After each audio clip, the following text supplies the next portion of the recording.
Eso, me avisa.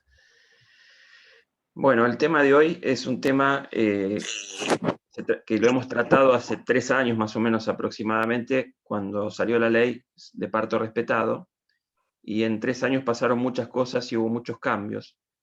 Y bueno, es el momento de por ahí compartirlos con ustedes.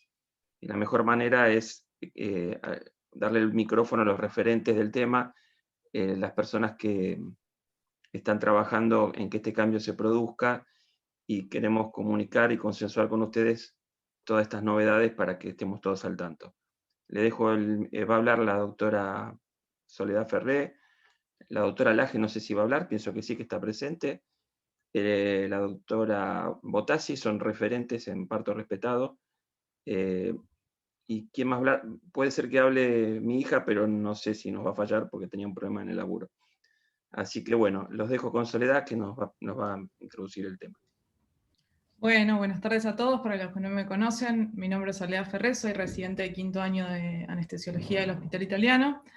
Y bueno, y hoy, más que hacer una presentación de un tema puntual de la anestesia, vamos a tratar de hablar de casos clínicos de maternidad, pero desde otra perspectiva. No vamos a ver valores de laboratorio o complicaciones en la vía aérea como solemos presentar. Vamos a ver el caso más que nada desde la mujer que viene al hospital y cómo nos involucra en ese momento, como a nosotros puntualmente los anestesiólogos. Esa mujer que viene a tener un hijo, ¿no? Y todas las situaciones que se presentan y necesidades y deseos que puede tener. Bueno, y la idea es ver qué podemos hacer para mejorar esta experiencia y para que no sea necesario tener que aclarar qué significa un parto respetado. Porque más allá del parto o no, ¿sí? el respeto como profesionales y personas está implícito en nuestros actos y especialmente en el acto médico. Entonces, generalmente si yo les digo, bueno, a ver, pensemos de qué se trata el parto respetado, a muchos se les pueden venir algunas cosas a la cabeza que quizás no son necesariamente lo que significa un parto respetado. Algunos pueden llegar a pensar, o algunas pueden llegar a pensar que es algo inseguro, que la madre tiene cierto rasgo de irresponsabilidad, o que es antivacuna o antimedicina, o que es un parto que se va a desencadenar en la casa y solo va a asistir al hospital si tiene alguna complicación. Bueno, la pregunta es, ¿sabemos de qué estamos hablando cuando mencionamos el parto respetado? Entonces, a partir de eso y de que la semana pasada fue la semana del parto respetado en Argentina, nos planteamos el armar un ateneo en el que las doctoras que más se dedican a esta situación o a esta nueva paradigma, por hablarlo de alguna manera, de parto respetado de una obstetricia, podamos entre todos analizar a ver qué podemos hacer para mejorar y poder involucrarnos, conocer de qué se trata y ser agentes de cambio en esta situación, ¿no? Como equipos de salud que somos todos. Así que bueno, para iniciar vamos a plantearnos algunos interrogantes. ¿Cómo es un parto hoy en el Hospital Italiano de Buenos Aires? Bueno, se trata de hacer una adaptación de los deseos de la paciente y de su familia a los protocolos institucionales y las posibilidades edilicias y de recursos, lógicamente. Balancear entre las necesidades de la familia, la seguridad y los riesgos que se plantean en el equipo de salud. La paciente tiene permitido, la mayoría de los pacientes, ingesta liviana de sólidos y de líquidos durante el trabajo de parto, y en determinadas situaciones también se permite que la paciente tenga movimientos con la analgesia peridural. Y algo reciente es que hay una autorización de legales del hospital de que es el padre o el acompañante, no siempre es el padre, pueda capturar una foto del momento, en el momento del parto, ¿sí? Fotografía. Entonces, ¿qué dicen las pacientes? Y esto van a explayarse mucho más las doctoras de obstetricia, pero para dar una introducción, perdón, bueno, que necesitan respeto ante un momento único, irrepetible y privado en su vida, que se escuchen sus pedidos, que se limite la cantidad personal, que debería ser un momento de calma y tranquilidad, y que necesitan contar con un espacio para el binomio madre, hijo y acompañante en el posparto inmediato. Ahora, ¿qué decimos los anestesiólogos? Bueno, que el diálogo entre el obstetra y el anestesiólogo es fundamental, que se puede tener un parto sin anestesia, pero sin anestesia sí, pero sin anestesiólogo no. En cuanto al monitoreo durante el parto, planteamos, ¿hay una situación ideal? Y en cuanto al parto después de cesárea, ¿es posible? Sí, pero es necesario un anestesiólogo de guardia 24 horas en el lugar. Esto es algo que ocurre en nuestro hospital afortunadamente.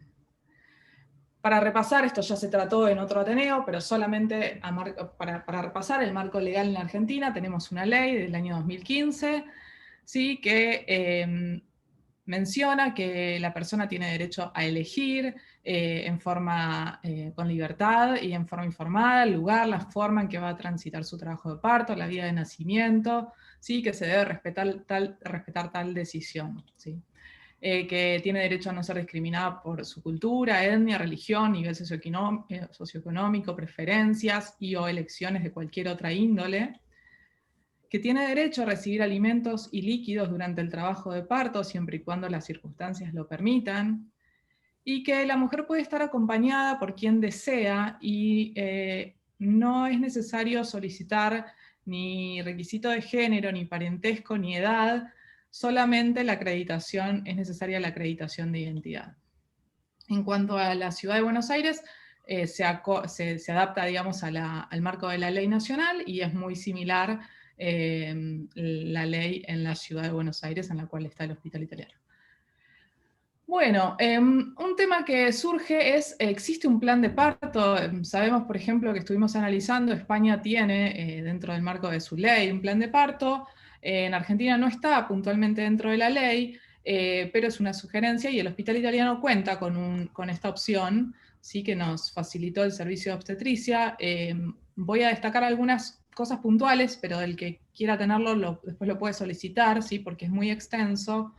Pero bueno, es un instrumento en el que la mujer puede expresar sus necesidades, sus deseos, sus expectativas, siendo previamente informada, ¿sí?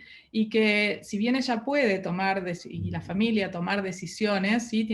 Le queda claro que esto no significa que vaya a marcar exactamente cómo se va a desencadenar su parto, porque obviamente que tratándose de un tema médico pueden surgir intercurrencias y necesidades que lleven a modificar esta idea que tenía la mujer. En cuanto al periodo de dilatación, ¿sí? Se procurará que disponga de libertad de movimiento, mínima intervención posible, que puede consumir alimentos livianos, beber agua o jugos azucarados, y bueno, y que siempre que no sea posible se le va a informar el porqué. Y en caso de requerir analgesia peridural, bueno, que ya sepa que va a necesitar algunos controles extras, que va a depender en cada caso. ¿Sí? Ella puede, en este caso, marcar, ¿sí? qué puede requerir, qué desearía, incluso para aliviar el dolor, ¿sí? Y acá hay que hacer una aclaración. La paciente puede decir de antemano que le gustaría tener un parto sin anestesia, pero eso no significa que, lógicamente, en el momento del parto cambie de opinión y decida acudir a nosotros y solicitar una peri. Y por último, y esto es algo también importante, que tanto en los nacimientos por parto vaginales como en los nacimientos por cesárea, siempre y cuando el cuadro lo permita, se fomenta que el bebé tenga contacto piel a piel inmediatamente con la mamá. Entonces, si necesitan el documento, después me lo pueden pedir o lo pueden pedir al servicio o contactarse con nosotros. Hablando de un poquito de casos clínicos, yo les voy a comentar algunos relatos de parto facilitados por el servicio de obstetricia. Esto cumple con el consentimiento de los pacientes, ¿sí? Bueno, este es un caso, por ejemplo, de una mamá con un embarazo múltiple, ¿sí? Que tenía como deseo tener un parto vaginal. Ella se atendió en este caso con la doctora Botassi. Y bueno, y ella menciona, yo destaqué algunas cosas para no contar todo el caso, ¿sí? Pero ella dice, se podía intentar un parto vaginal siempre y cuando ambos bebés estuvieran cabeza abajo y no hubiera ningún tema que comprometiera la salud de ninguno de los tres. Cuenta cómo evoluciona la situación y que llega al hospital y que cuando llegó tenía 4 centímetros de dilatación. Y ahí menciona que, por ejemplo, se va a la sala de dilatantes post desayuno. Esto es algo muy importante en cuanto a las necesidades de la paciente y en qué puntos hace relevancia en ese momento, ¿sí? Que quizás uno desde el otro lado no lo tiene tan presente. Después comenta que arrancan con el goteo y como no avanzaba, deciden entre todas, y menciona así entre todas, y en este caso eran todas mujeres, poner un poco de peri y romper la bolsa. Bueno, después menciona que había mucha gente, y este es otro tema que suele dar después lugar a una discusión, ¿sí? Ella aclara, para recibir a las mellis se necesitan muchas personas, pero todos respetuosos y en silencio, que no me di cuenta que estaban. Luego cuenta que en el momento de nacimiento ya casi no tenía anestesia, que sentía todo, y bueno, y que es muy feliz por haber vivido esta experiencia, por informarse, preguntar, cambiar y confiar, ¿sí? Y por haber tenido la certeza de que iban a poder y que parir los bebés era posible. Y para mencionarles otro caso clínico, pero desde esta otra perspectiva que plantea al inicio del Ateneo, en este caso es una familia oriunda de San Martín de los Andes que le diagnostican una cardiopatía fetal. En este caso tomaron contacto con la doctora Laje, y bueno, una vez en Buenos Aires le indicaron la posibilidad de hacer una valvuloplastia fetal. La realizaron, ¿sí? Ellos dicen que, bueno, todos los que lo atendieron en este caso son los superhéroes y superheroína, y agradecen este regalo de la vida. Un punto que quería destacar en este caso es que ellos destacan la asistencia de las personas del área administrativa para lo que son las derivaciones, turnos, órdenes, y esto es algo que uno muchas veces no piensa, pero que cuando se pone en el lugar de paciente es muy relevante, y quizás hay algo que podamos hacer para facilitar estas cosas desde nuestro lugar. Luego llegan a la semana 39 y a la internación, y ellos dicen: tuvimos una excelente atención en la habitación, sintiéndonos muy cómodos. Y una vez en el parto, estaban con las mejores doctoras, partera, enfermeras, y con la mágica ayuda de anestesistas, finalmente nació Atilio. Mencionan que todo salió mejor de lo que habíamos soñado, y les queda el recuerdo más hermoso. Bueno, nos cuenta que el bebé se escapó del aneo para hacer una vuelta por hemodinamia, y que la experiencia fue intensa, increíble y gratificante en su paso por el hospital italiano, y que agradecen por siempre. Y algo que me pareció muy movilizante es que dicen: Atilio, nuestro bebé, va a conocer su historia en la que ustedes son una parte fundamental. Y acá hay que tener algo presente. Nosotros vemos pacientes todos los días, muchos pacientes, algunos quizás recordamos, otros no, pero para el paciente, la paciente y su familia es un momento único, irrepetible, y que recuerdan a lo largo de toda su vida, y le cuenta a su hijo durante todo el crecimiento lo que fue esa experiencia. Bueno, y luego dice que desean que todas las personas puedan acceder a transitar un camino como el nuestro, procurando la mejor calidad de vida. Bueno, eso en cuanto a los casitos clínicos, que después va a explayarse más las doctoras de obstetricia.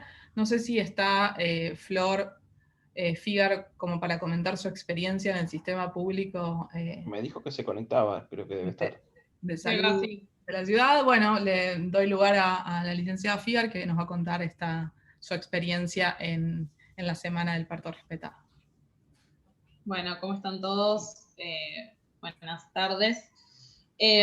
Hace poco fue la semana del parto respetado, fue la semana pasada, y bueno, desde el Ministerio de Salud quisimos hacer unas piezas de comunicación, por lo que nos acercamos al Hospital Rivadavia, donde pudimos estar en contacto con todo el equipo de maternidad del hospital, y bueno, tuvimos la experiencia, ¿no? O al menos el relato de las personas del hospital público. Cosas que me sorprendieron de haber escuchado a Alejandro durante muchos años de mi vida hablar sobre cómo funciona el sistema el sistema italiano en cuanto al acceso a la anestesia, el acceso a diferentes servicios. En el hospital público lo que encontramos fue que si bien hace poco se incorporó la lectura del consentimiento informado y en los cursos de preparto, y que el consentimiento informado incluye la anestesia y la analgesia como formas de trabajar el dolor en el parto, lo que nos encontramos fue que nos contaban que la persona gestante, cuando llegaba el momento del parto, tenía un parto vaginal sin peridural o una cesárea. Entonces, bueno, lo que vimos fue justamente que que no podía ser dado ese servicio, porque la peridural en un parto vaginal no se consideraba una urgencia. Entonces, por las características mismas del sistema, no entraba en eso, lo cual nos hace reflexionar un poco a todos sobre, con las chicas lo pensamos bastante, ¿no? Y lo charlamos, sobre en dónde está parado hoy el hospital italiano respecto a su maternidad, respecto al tratamiento del dolor en los partos, y cuál es lo valioso, ¿no? de tener un parto tal vez con o sin anestesia, pero sí con anestesiólogos a la mano y con una atención de calidad, y que puedan estar, digamos, monitoreando, aunque sea, si algo se necesita. Entonces, bueno, eso era como un poco, ¿no? del tema de la anestesia en el hospital público que nosotros estuvimos viendo, más allá de hacer un video sobre los derechos de las personas gestantes. Y bueno, nos parecía, o les parecía a los chicos y a las chicas importante remarcar, ¿no? que la verdad que la anestesia está en todos lados, pero no está en todos lados, y que es una buena base para pensar lo que ofrece el hospital italiano para poder mejorar aún más la experiencia en la maternidad, como una experiencia humana, placentera, con acceso a la información desde el primer momento, y sobre todo con acceso a un cuidado integral de la maternidad desde todos los lugares. Así que bueno, no sé, Sole, si tenés alguna otra placa o siguen, os dejo seguir. Era cortito lo mío. Avanzamos. Gracias, Flor. Bueno, y acá llega el momento de preguntarnos qué dicen los obstetras, que es el momento más rico del Ateneo. Bueno, mi nombre es Cecilia Botassi, para los que no me conocen, trabajo en el servicio de obstetricia del hospital. Gracias, Sole, por todo el resumen y todas las palabras previas que dijiste. Creo que es importantísimo tener en cuenta que al hablar de parto respetado, humanizado, siempre nos va a ayudar a entender la situación de atención del nacimiento más allá de su cuestión técnica, ¿sí? de la práctica obstétrica o de la práctica anestesiológica puntual.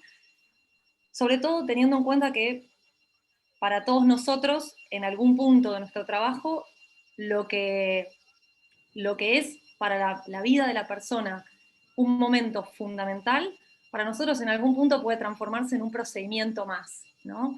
Y eso es importante tenerlo en cuenta, o sea, siempre volver a pensar que todo parto y todo nacimiento tiene que ser respetado y tiene que ser humanizado. Sacar el foco de la parte técnica y poner el foco sobre todo en la parte humana. Teniendo en cuenta esto, que para la embarazada y para su familia, la situación de nacimiento puede llegar a ser única y irrepetible y es un momento crucial y fundamental en sus vidas. El parto respetado implica muchas cosas, implica informar a la paciente, implica poder escucharla, implica poder darle la posibilidad de participar activamente en la toma de decisiones, porque en definitiva es su parto y es su momento, ¿no? Siempre no perdiendo de vista la situación de salud, ¿no? Cuando hay una situación de riesgo y demás, obviamente que la parte médica tal vez va a ser lo que va a primar y las decisiones tal vez van a pasar más por nosotros, pero en una situación de salud y de bajo riesgo hay que empoderar a esa mujer y esa mujer tiene que tener la posibilidad de ser escuchada y de tomar las decisiones con toda la información posible. Creo que como parte del equipo de atención del nacimiento, neonatólogos, obstetras y anestesiólogos, tenemos que poder brindarle a esa paciente un parto seguro desde lo técnico y desde lo metodológico, y un parto lo más respetado posible. Y es importante en esta situación reparar en todos los aspectos que menciona la ley, que están incluidos inclusive en el plan de parto, ¿no? Brindarles información en la consulta, durante todo el seguimiento en la etapa prenatal, información previo al momento del nacimiento, información durante el proceso de nacimiento e información en lo que es posterior, el puerperio.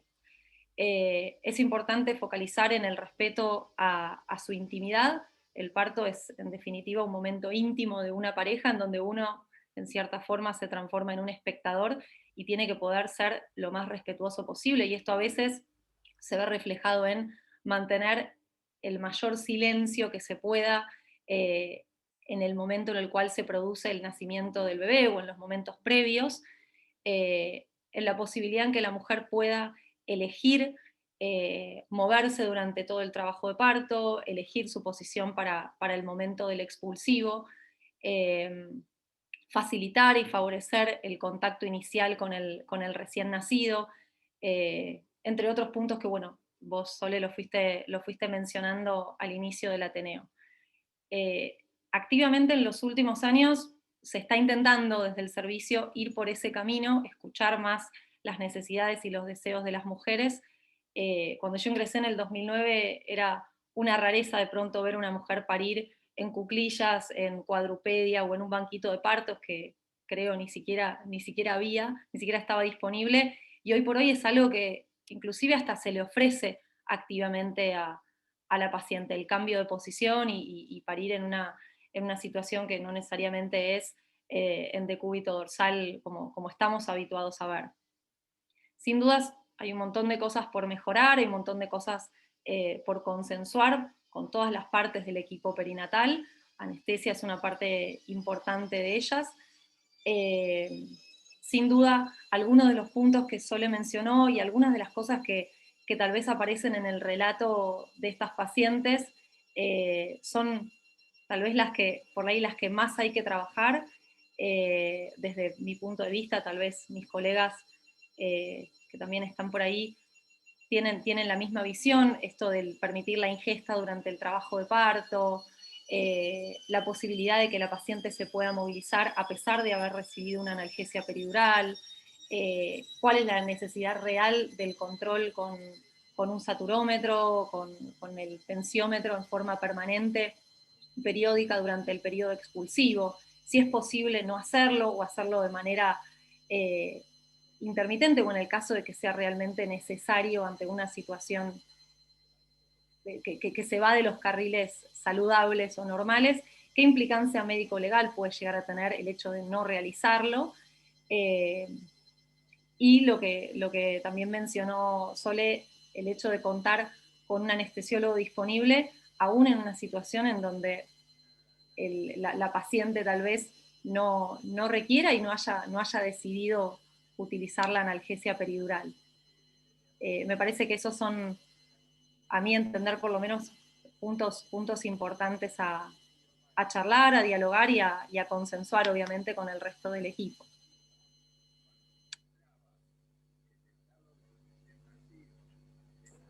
Sí, hola, ¿qué tal? Soy Fernanda Lasco, también trabajo en obstetricia con Ceci.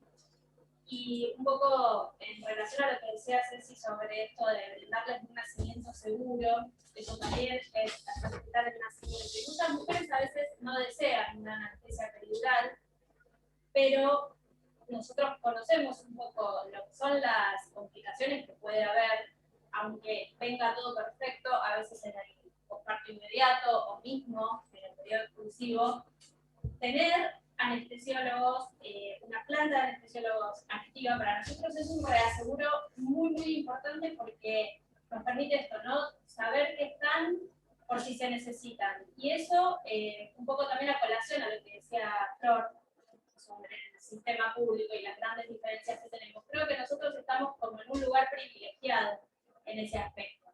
Tenemos anestesiólogos que están presentes de guardia activa y que están para el servicio de la maternidad. Entonces, creo que el equipo que se está formando y todos estos cambios que se están generando son realmente muy buenos para las mujeres que se atienden con nosotros. De hecho, la otra vez tuvimos una experiencia, una mamá que tuvo su bebé en el banquito sin analgesia peridural y tuvimos a los anestesiólogos al lado esperando por si se necesitaba algo.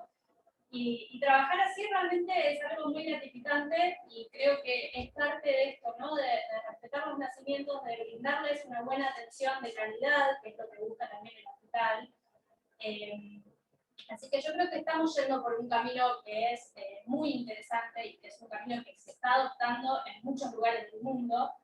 Y creo que tenemos el recurso humano para hacerlo y bueno, las cuestiones de infraestructuras que se van a ir mejorando con el tiempo, yo creo que también nos van a permitir trabajar mejor.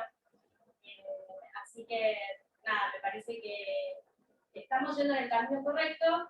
Hay algunas cosas que obviamente están muy buenas que nos podamos juntar, a consensuar, a debatir, a ver qué cosas realmente se pueden mejorar. Pero bueno, entender un poco que tenemos un marco legal, que las mujeres saben que existe ese marco y que cada vez exigen que esos derechos que tienen sean cumplidos y obviamente en la medida en que la salud de esa mamá y ese bebé no corran ningún riesgo, tenemos que trabajar en esa cuestión. Así que, nada, gracias Flor por la introducción. Sole, perdón.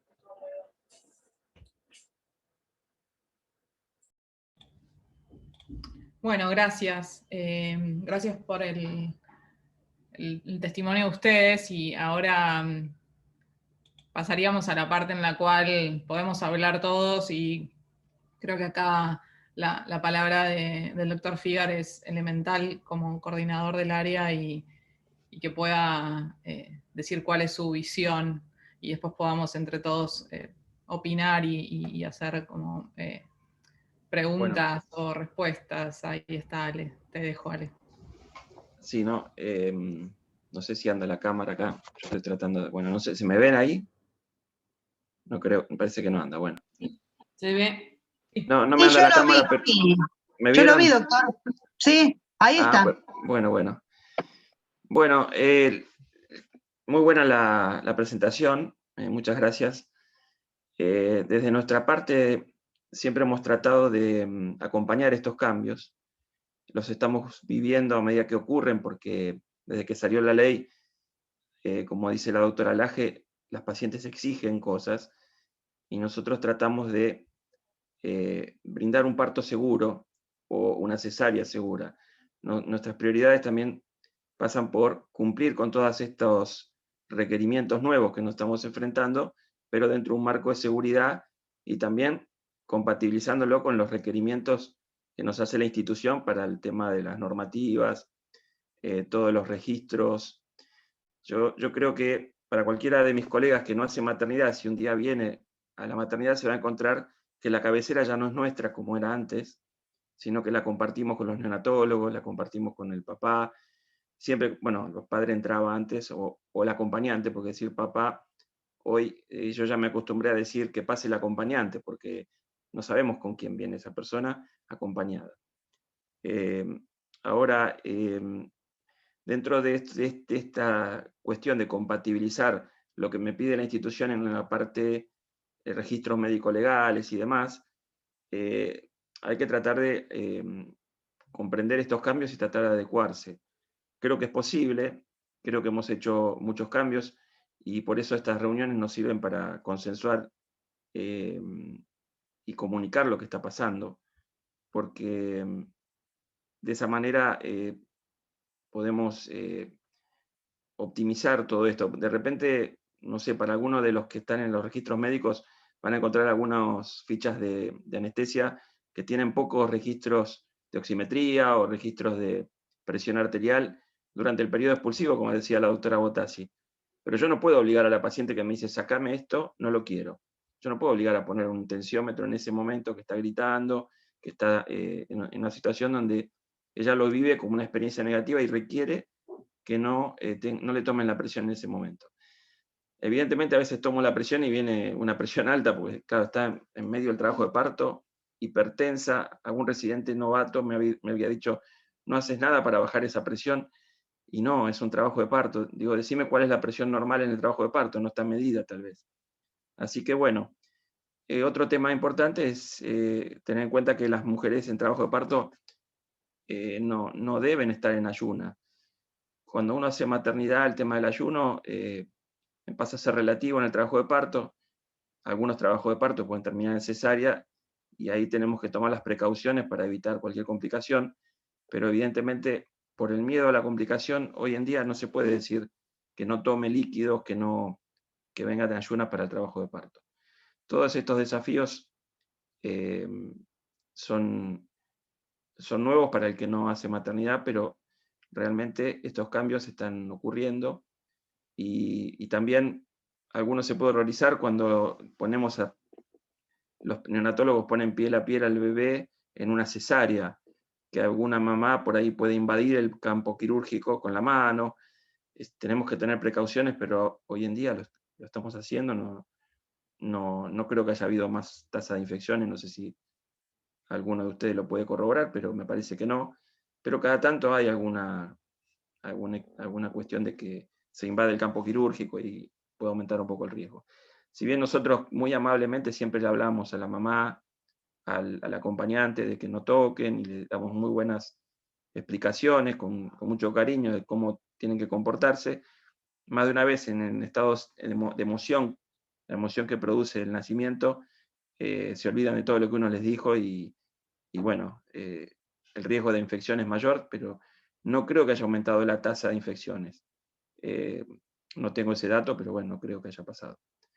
Y después, siempre digo, y estas palabras que copió Sole para brindar un parto seguro, siempre les digo a los obstetras que si van a hacer un parto sin anestesia, nos avisen, porque siempre dije, parto sin anestesia me parece bárbaro, pero sin anestesiólogo tiene sus riesgos, porque yo prefiero que me avisen y el sangrado posparto puede existir en un parto sin anestesia y de repente si uno no está ahí, la va a pasar mal la paciente y aumenta el riesgo. Yo soy siempre el promotor del parto seguro, siempre fui un defensor de la guardia activa, el doctor Bonofilio lo sabe, hemos siempre hablado sobre ese tema.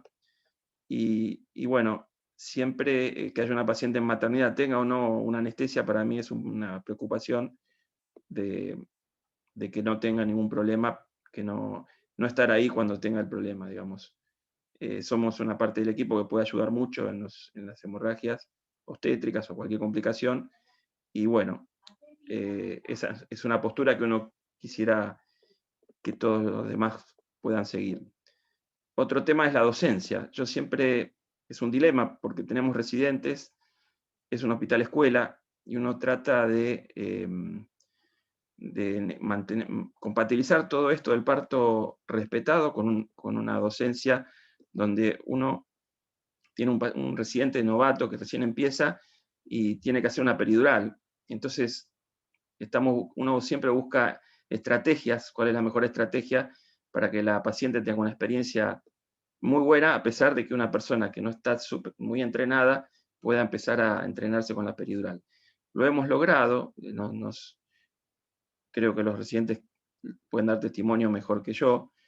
Hemos focalizado mucho en la infiltración, de la piel para que la peridural no sea una experiencia dolorosa, digamos, tenemos que pasar desapercibidos y infiltrar bien el sitio de punción ha sido un cambio para mí importante para enseñar a los residentes, porque también les enseño a esperar que tomen la anestesia. Siempre, al principio, cuando un residente quiere poner la aguja de Twig inmediatamente después de infiltrar la piel, y ahora les hacemos hacer una pausa, esperamos. Bueno, eso, la docencia, yo no soy experto en docencia, pero me toca entrenar residentes, y voy a citar palabras de la doctora Jimena Domínguez, que la estaba viendo una vez dar una charla en el curso On Main, y ella decía de usar la ropivacaína si la tenemos, es más segura, y usarla.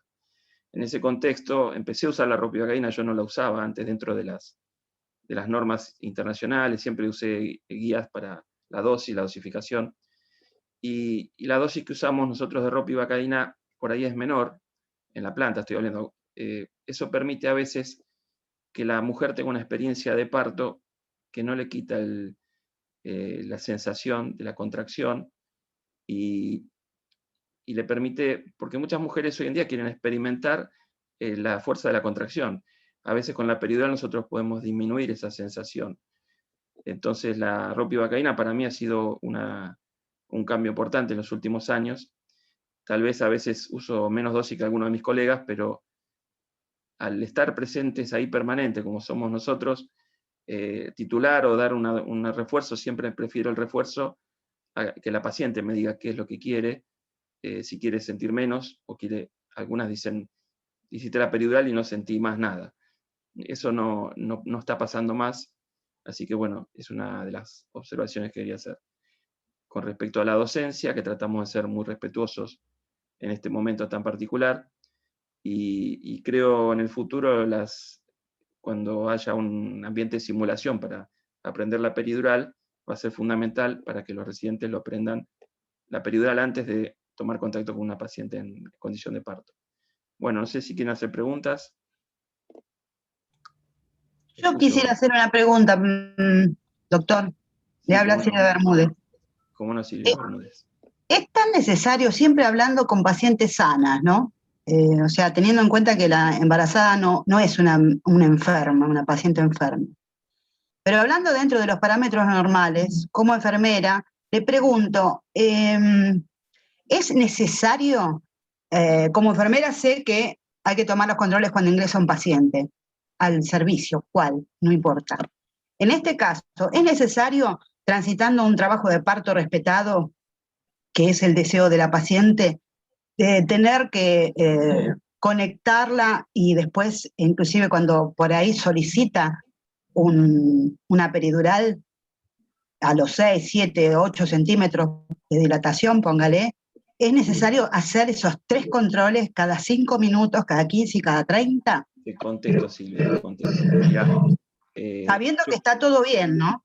Yo creo que los controles que vos te referís, de acá a 5 años van a ser una pulserita que va a tener la mamá en su muñeca y le va a tomar la presión, la oximetría, todo, y no la vamos a invadir tanto. Hay que esperar, creo que nada más que 5 años para que cambien los sensores que nosotros usamos para medir los parámetros vitales que estamos controlando. Pero te quiero contar algo que nos ha pasado en el último tiempo, gracias a la Joint Commission, que fue los controles empezaron a hacerse con más habitualidad y hemos detectado hipotensiones en embarazadas después de peridural que antes por ahí no se detectaban y las corregimos rápidamente, y eso es una ventaja. Y hemos detectado por ahí, es como cuando te digo, es necesario hacer el monitoreo fetal, y antes no había tanto monitoreo fetal y ahora ustedes han detectado alteraciones del monitoreo que se resuelven rápidamente y salvan un bebé, o en este caso, cuando hay una hipotensión, protegemos a la mamá. Yo creo que debe haber un balance, un equilibrio entre la frecuencia que vos decís, pero lo que no podemos hacer lo que hacíamos antes, que por ahí no tomábamos nada. Yo creo que... estoy de acuerdo, pero sabiendo que la paciente, pasado 1 hora, está bien, está bárbara, digo yo, ¿no? Realizando inclusive posiciones pélvicas, movimientos pélvicos y todo, y usted ve como enfermera, lo ve, charla con la mamá, está constantemente atendiéndola, estando pendiente, digo yo, porque a veces me ha pasado con muchas pacientes a mí. Silvia, me molesta esto, me dice. Yo te digo, entiendo eso que vos decís, pero si no cumplimos con los que nos pide la Joint Commission, a veces hay que compatibilizarlo porque los registros deberían estar. Yo te entiendo porque alguna paciente se saca el tensiómetro y dice, no me lo pongas más, y yo no la voy a obligar, no hay forma de mi mente que yo pueda obligarla a usar, una vez que ya tiene la peridural y me dice, me lo saco. Decime cómo la obligo a ponérselo, alguien que me lo explique. No puedo. Si hago eso voy a tener un problema médico-legal. Así que no recomiendo un control, podemos discutir la frecuencia, pero yo creo que de acá a 5 años esto no va a ser más una discusión. Un brazalete, una cosa va a reemplazar todo este tipo de controles, estoy convencidísimo. Pacientes sin cables es algo que se está hablando hace años y hoy es una realidad. Todos lo habrán visto, cada vez los relojes pulsera ya vienen con mayores controles, oximetría, falta que midan bien la presión, que ya lo están haciendo, y cuando tengamos algo para reemplazar estos monitores que tenemos en dilatantes, yo creo que va a ser otra experiencia. Bien. ¿Puedo hacer un comentario, Alejandro? ¿Quién es? ¿Sí? Gustavo Ibisqui. Sí, Gustavo, dale. Gracias por la invitación. Un gusto ver tantos nombres y caras conocidas. No, me permito tomar la pregunta de Silvia, porque la pregunta de Silvia va a uno de los nodos conflictivos con este tipo de iniciativas como la ley de parto respetado, y me parece que hay un malentendido. Son dos cosas distintas, el parto respetado y el parto no intervenido. Son totalmente distintas. La ley de parto respetado hay que ponerla en el contexto. Si uno tuviera que resumir qué es lo que propone la ley de parto respetado, la ley de parto respetado, que es una ley de 8 artículos, una ley cortita, pone, uno lo pudiera resumir y propone que el cuidado que se le da a las mujeres en el trabajo de parto sea un cuidado caracterizado por la empatía, el apoyo, la confianza, el empoderamiento, y además que esté acompañado con un trato y una comunicación respetuosa, llamémosla gentil y efectiva, que permita una toma de decisiones compartidas. ¿Por qué hay una ley? Digamos, este es el paradigma de cuidado médico que se extiende a toda la medicina. Entonces uno a continuación se pregunta por qué hay una ley de parto respetado y no hay una ley del lupus respetado, la de neumonía respetada o de la apendicitis respetada. ¿Por qué? Exactamente. Bueno, pero en el cuidado de las mujeres, y más en el trabajo de parto, intervienen cuestiones de equidad, derechos y cuestiones de género. Y porque no voy a decir que esté extendido, pero en muchas partes del mundo existen distintos tipos de abuso, desde el abuso físico, al descuido, al cuidado a la falta de cuidado de la confidencialidad, al exceso de intervencionismo, a la discriminación, al abandono y hasta a condiciones de detención dentro de las maternidades. Y esto ni hablar en poblaciones vulnerables, por ejemplo, en poblaciones indígenas. Aborígenes, indígenas. Esto que se ha visto en la televisión, les puede gustar o no les puede gustar el canal donde se mostró lo que pasa en Formosa, y yo les puedo garantizar que esto es así porque yo lo he visto con mis propios ojos. Entonces, lo que pasa, ¿puedo hacerte un comentario de todo esto? Sí. Me parece fabuloso lo que dijiste, pero todo eso es extensivo a todos los pacientes, más allá de respetar. Creo que el momento expulsivo es algo distinto, creo que hay muchas cosas que son distintas dentro de un parto, pero hay un montón que son extensivos a todos los pacientes. Y nuestros pacientes en general, no sé si reciben el mismo respeto, estoy hablando en general, el mismo respeto en cuanto a silencio, en cuanto a cuidado, confidencialidad, etcétera, etcétera. A mí me parece genial que esto lo extendamos a todos los pacientes. La maternidad, por supuesto, es un lugar muy particular, necesita cuestiones especiales, creo que acá se han nombrado muchas de ellas y no creo que haya gente que esté en desacuerdo con respecto a esto, pero siempre me pregunto qué pasa con nuestros pacientes de todo el resto. El que se va a hacer una videocolono, que casi camina un par de metros totalmente desnudo, que cada tanto viene uno y puede abrir la puerta. Ojo, no sé si hoy pasa, pero yo sé que cuando iba a veces ahí pasaba, o el paciente que cuando lo estamos preparando para operarlo, por ahí alguno se acordó que fue a la cancha y le está contando a otro los goles, y lo habla con un tono altísimo, y se quedó. Se nos congeló el doctor. Bueno, por eso, a ver, yo tomo lo que dice Carlos, por eso intenté resumirlo y ponerlo en un contexto macro. La ley de parto respetado es una ley macro como es la ley de cupo femenino, es decir, son pasos y leyes que están encuadradas dentro de la lucha por la equidad y la violencia de género. Pero lo que propone la ley de parto respetado no es más que lo que decía Carlos, que es el mismo cuidado que debe ser extensivo a todas las pacientes con el marco particular de la visión de las cuestiones de género. Y otra cosa es el parto no intervenido. son dos cosas distintas. El parto no intervenido tiene que ver mucho con los grupos que llevan adelante cuestiones de género, pero el parto no intervenido no es para todas las mujeres. Entonces, intentar imponer una visión de modo y modelo de parto a todas las mujeres, me parece que es tan erróneo como querer imponer un parto totalmente intervenido en serie a todas las mujeres. Entonces, ¿cuál es la esencia del parto, de la ley de parto respetado? La elección y la decisión informada, no la imposición de un modelo que en última instancia también intenta ser un modelo hegemónico. Intenta ser un modelo hegemónico impuesto por los grupos activistas. Y no es así. La esencia de la ley de parto respetado es la decisión informada, es el respeto por la autonomía de la mujer, sea hacia un lado o hacia el otro. Lo que la mujer decida dentro de un marco de seguridad y de buenas prácticas clínicas. Muchas gracias, Gustavo, por tus apreciaciones. La verdad que enriquece mucho el Ateneo. En ese contexto que habla Gustavo, nosotros no es que queremos imponer unos controles excesivos sobre la paciente en trabajo de parto, sino cumplir con algunas reglas mínimas de control que han dado su fruto en los últimos tiempos detectando algún problema. ¿Por qué voy a esto? Porque cuando vos hiciste una anestesia peridural, dejó de ser un parto no intervenido. Claro.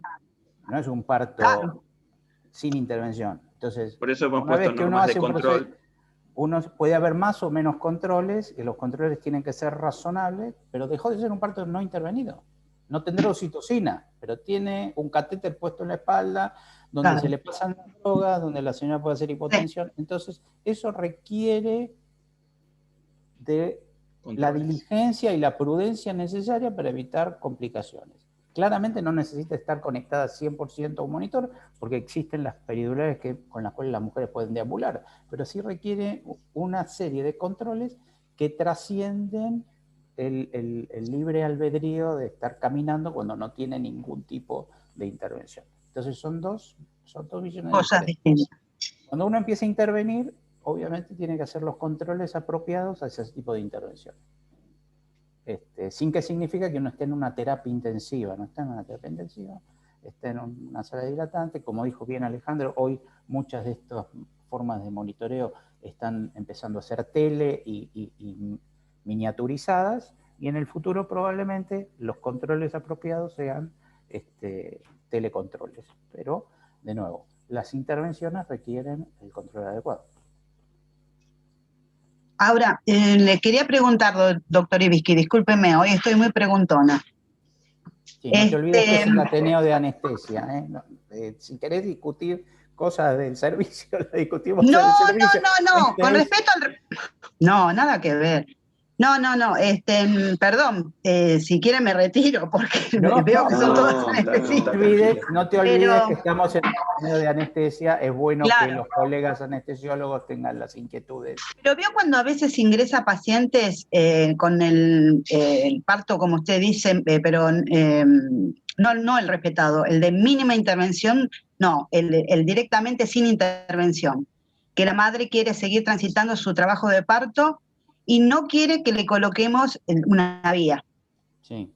Bueno, en ese caso no se puede acceder porque ella no quiere, la paciente, a mí me ha pasado como enfermera que no quiere estar caminando, no tiene el peridural, no la quiere, ya está segura que no la quiere porque tuvo 2 o 3 chicos más anteriormente, que todo fue bien.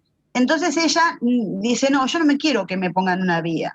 O sea, ¿se puede llegar a tener la posibilidad de dejarle una intermitente, aunque sea?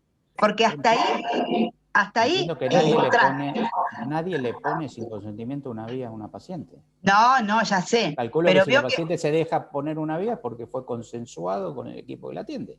Claro. Bueno, yo le digo porque a veces pasa eso. No es obligatorio poner una vía, pero no es obligatorio. Si la paciente está en dilatante y le indican una vía, es porque lo consensuaron con la paciente que se le iba a Con poner la una vía. paciente. Si no, no hace falta. Ujú. Bueno, ¿Alguna otra pregunta? Una pregunta última y simple. ¿El parto domiciliario para ustedes es posible en Argentina? ¿Lo hacen? Como sabrás, hay grupos que lo hacen. Es muy difícil separar la ideología del comercio. Claramente no somos, dado que no tenemos un sistema de salud integrado, el parto domiciliario lo atienden equipos que están totalmente desconectados del sistema de atención médica tradicional, con lo cual, y además tenemos una geografía muy particular, sobre todo en la Ciudad de Buenos Aires, el parto domiciliario en la Argentina y en la Ciudad de Buenos Aires en particular, raya la irresponsabilidad. El parto domiciliario funciona en algunas partes del mundo, no en todas, y donde es culturalmente aceptado. El caso más paradigmático es Holanda. Holanda. Para que ustedes tengan una idea, el sistema de salud holandés, que es totalmente estatal, te cubre el 100% del parto si vos comenzás el trabajo de parto en tu casa y lo tenés en tu casa. Y uno de los problemas que tiene Holanda en este momento es que muchas mujeres son trasladadas a los hospitales para alivio del dolor. Cuando la mujer es trasladada al hospital para alivio del dolor, ahí se le empieza a cobrar por los servicios. Y el otro problema que surge es un problema político, que es qué grupo atiende ese trabajo de parto. En términos generales, en Holanda, el trabajo de parto domiciliario lo atienden obstétricas que están capacitadas para eso. Acá no existe esa formación. Todos los que lo hacen son improvisados y autodidactas. En Holanda tiene una escuela de siglos de atención del parto domiciliario. Y cuando hacen la transferencia al hospital, la transfieren a los médicos. Entonces, esto también trae problemas políticos. Claramente eso en la Argentina no tiene lugar. Es decir, son grupos que cobran los servicios de atención en el parto en forma privada. Si lo hacen por ideología o por economía, vaya uno a saber. Pero bueno, sí, es un mercado, es un grupo de personas que lo llevan adelante y que trabajan fuera del sistema. Raquel Picardi quiere hablar. Gracias, Gustavo. El micrófono, Raquel, lo tenés apagado. En ese aspecto les quería comentar que yo viví en Holanda algunos años y tuve bastante acceso a este tipo de parto. En realidad mis vecinas de barrio, todas parieron de esta manera. La mujer generalmente, por lo menos unos años atrás, y creo que no ha variado por la información que tengo, decide cuándo quiere tener el parto en su casa y ya directamente toma contacto con la obstétrica de ese lugar, quien es la que le sigue todo el embarazo, con los controles que sean necesarios y siempre y cuando detecte algún tipo de problema, de complicación, ahí es inmediatamente derivada. Pero lo que hay que entender es que Holanda tiene una organización que si llega a haber alguna urgencia, el servicio de derivación es inmediato. Y además, cada localidad tiene en su haber una sala donde hay todo tipo de material para asistir a la madre y además la enfermería necesaria que asiste a la madre toda la primera semana del puerperio, posterior al nacimiento, y ellos son los que llevan todo el material estéril, ayudan a la obstétrica, y nada que ver con lo que podría ser acá, no existe ese tipo de organización. Y por eso hasta ahora, hasta el momento, en realidad la mortalidad infantil, Holanda es uno de los países que menos mortalidad infantil tiene, ¿no? Es así como lo mencionás, Raquel. Las obstétricas que atienden estos partos domiciliarios son parte del sistema de salud en Holanda y tienen sus redes de derivación y además tienen sus criterios para que el parto sea atendido. Pero socialmente es aceptado el parto. Socialmente aceptado. Es socialmente aceptado, socialmente estimulado. Y además, es claramente es una cuestión cultural. Yo también creo que es una cuestión cultural el manejo del dolor, porque no hay solicitud de peridural. A pesar de que las primeras presentaciones de la peridural, Bonica la hizo en Holanda, pero prácticamente la paciente holandesa no pide peridural. Bueno, yo estuve en Holanda hace 4 o 5 años y justamente esto es lo que te comentaba. Uno de los problemas que ellos estaban viendo es que tenían mucha derivación, alrededor del 40% de derivación a los hospitales por solicitud del dolor, por alivio del dolor, con lo cual ellos lo vivían como un problema de salud pública, el que tuvieran un 40% de derivaciones a hospitales de trabajos de parto que empezaban en casa, solo por alivio del dolor. Lo único que, no sé, habría que ver, no he tomado contacto en este último tiempo con esta situación, pero habría que ver el origen de los países de las mujeres, porque Holanda tiene mucha inmigración de distintos países y culturalmente es muy, muy diferente la forma de presentarse de otros países con respecto a la mujer holandesa. No sé, en ese sentido me gustaría conocer un poco más esos aspectos. No lo podría discriminar tanto. Bueno, vale. Bueno, muchas gracias a todos por haber colaborado con el Ateneo, gracias por haber venido. Espero que les haya gustado. Y quería decir que, bueno, esto es un equipo multidisciplinario. Me hubiera gustado darle el micrófono también a las obstétricas, pero no tuvimos tiempo de coordinarlo. Pero no ha sido mala voluntad, sino que hubo algunos problemas que no nos permitieron organizarlo bien. También a enfermería, pero Silvia se encargó de estar presente. Así que es un equipo multidisciplinario. Neonatología también tendría que haber estado contando su experiencia en la cabecera del paciente, que ahora nos compartimos tanto. Así que bueno, es un equipo multidisciplinario, no nos olvidemos de eso. Gracias a todos.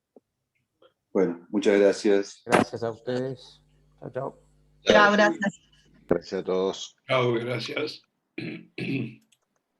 Chao, gracias.